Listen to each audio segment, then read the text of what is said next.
Hello everyone, welcome back to my channel. So আবারও আসলাম আপনাদের সামনে নতুন একটা রেসিপি নিয়ে। আজকের রেসিপিতে থাকতেছে রুই মাছের পাতলা ঝোলের, সো বগুড়ার স্টাইলে রুই মাছের ঝোলের সাথে থাকতেছে ফুলকপি, আলু আর পটল। সো ভিডিওটা দেখার জন্য সবাই আমার সাথে থাকুন। আসসালামু আলাইকুম, সবাই কেমন আছেন? আশা করি সবাই ভালো আছেন। স্বাদ ও স্বাদের গল্পের সাথে আবারও আসলাম আপনাদের জন্য নতুন রেসিপি নিয়ে। সো আমি আপনাদের জন্য নতুন রেসিপি। সো আমার ভিডিওগুলো দেখার জন্য সবাই আমার সাথেই থাকবেন। আর আজকে আপনাদেরকে দেখাবো রুই মাছ দিয়ে ফুলকপি, আলু আর পটল দিয়ে পাতলা ঝোল করে দেখাবো বগুড়ার স্টাইলে। সো আমি এখানে রুই মাছ নিয়েছি, সাথে নিয়েছি এখানে পটল, আলু আর ফুলকপি। সো আমি এগুলো সব রেডি করে নিছি। এখন মাছটা মাখাবো। মাছটা মাখানোর জন্য আমি কি কি উপকরণ দেবো সেটা আমি আপনাদেরকে দেখাবো। প্রথমে আমি মাছে লবণ দিচ্ছি। আর মাছটা কিন্তু আমি লবণ, লেবু আর হলুদ পাউডার দিয়ে খুবই ভালো করে ধুয়ে নিছি। আমি এখানে হলুদ পাউডার অ্যাড করতেছি, সাথে একটু মরিচের গুঁড়ো অ্যাড করতেছি, হাফ চামচ আদা বাটা, হাফ চামচ রসুন বাটা। এখন আমি এটাকে ভালো করে মেখে নেব হাতের সাহায্যে। এভাবে মাছটা আমি ভালো করে মেখে নিছি। এখন দেখাবো আপনাদেরকে রান্নাঘরে রান্না করে। সো রান্নার জন্য আমি চলে যাচ্ছি। এখানে মাছ রান্নার জন্য পাতিল নিয়ে নিচ্ছি আর আমি তেল দিয়ে দিচ্ছি। এখানে মাছটা ভাজি করব, সো তার জন্য আমি এখানেও আমি তেল দিয়ে দিচ্ছি। এখানে তেলটা গরম হয়ে গেছে। আমি এখানে পেঁয়াজ কুচি আর কাঁচামরিচ অ্যাড করে দিচ্ছি। পেঁয়াজের সাথে আমি 1 চামচ লবণ অ্যাড করে দিচ্ছি, দিয়ে এটাকে আমি এখন ভালো করে ভেজে নেব এভাবে। এখানে আমার তেলের কড়াইটা গরম হয়ে গেছে আর আমি এখন মাছগুলো ছেড়ে দিচ্ছি। বিসমিল্লাহ। একে একে সবগুলো মাছ আমি এখানে দিয়ে দিলাম। এটাকে আমি উল্টে পাল্টে লাল লাল করে ভেজে নেব। আর এটাকে আমি পটল কষে নিয়ে তরকারিটা কষে নেব। এখানে আমার পেঁয়াজের কালারটাও এসে গেছে।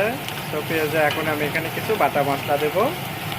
এখানে আমি 1 চা চামচ করে হলুদ গুঁড়ো নিছি, আদা বাটা, রসুন বাটা, জিরে বাটা আর মরিচ বাটা। সো এটা আমি এখন অ্যাড করে দেবো। সো মশলাটা আমি অ্যাড করে দিচ্ছি এখানে, সাথে দিয়ে দিচ্ছি পানি। এখন ভালো করে আমি এটা 2 থেকে 3 মিনিট কষায় নেব, যতক্ষণ পর্যন্ত তেলের উপর না উঠবে। তো এই ফাঁকে দেখতেই পাচ্ছেন মাছটা আমি উল্টে পাল্টে খুবই ভালো করে লাল লাল করে ভেজে নিচ্ছি আমি এটা। তো এখন এটার চুলোটা আমি অফ করে রাখবো। আমার গ্রেভিটা তৈরি হয়ে গেছে। এখন আমি এখানে আলু আর পটলটা অ্যাড করে দিচ্ছি, দিয়ে এটাকে আমি ভালো করে এখন গ্রেভির সাথে আমি মিশিয়ে নেবো এইভাবে। আলু পটল খুবই ভালো করে আমি গ্রেভির সাথে মিশিয়ে নিচ্ছি। এখন আমি এখানে খুবই অল্প করে গরম পানি দিয়ে দেবো। এটা দিয়ে আমি ভালো করে একটু তরকারিটা কষে নেব 2 মিনিটের মতো। 2 থেকে 3 মিনিট আমি এইভাবে ভালো করে তরকারিটা কষে নিচ্ছি। এখন আমি এখানে ফুলকপি অ্যাড করে দেবো। ফুলকপিটা দিয়ে দিচ্ছি। এখন ফুলকপিটা দিয়ে আবারও আমি ভালো করে মিশিয়ে নেব অন্যান্য সবজির সাথে। এভাবে সবজিটা আমার খুবই ভালো করে কষানো হয়ে গেছে। এখন আমি এখানে মাছ অ্যাড করে দিচ্ছি। মাছটা দিয়ে এখন আমি এখানে গরম পানির একটা ঝোল দিয়ে দিচ্ছি। আমি গরম পানিতে ইউজ করি সবসময়। আমার আম্মা বলে যে গরম পানি ইউজ করলে নাকি তরকারির স্বাদটা ভালো হয় আর খুবই তাড়াতাড়ি হয়ে যায়।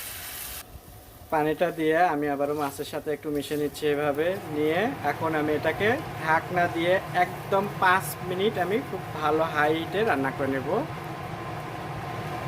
মাঝে মাঝে ঢাকনাটা তুলে 2 সাইডে নুচনি দিয়ে ধরে একটু নাড়াচাড়া দিতে হবে। সো আমি এক হাতে পারতেছি না, সেই জন্য আমি এটা দিয়ে একটু করে নিচ্ছি। আর পরে ক্যামেরার বাইরে আমি একটু 2 সাইডে ধরে নাড়াচাড়া দিয়ে নেব।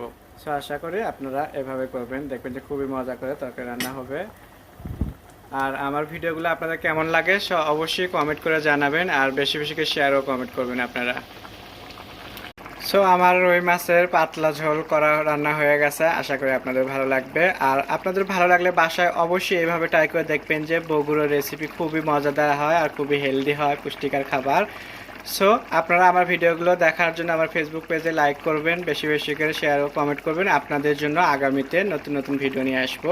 সবাই ভালো থাকবেন। আল্লাহ হাফেজ।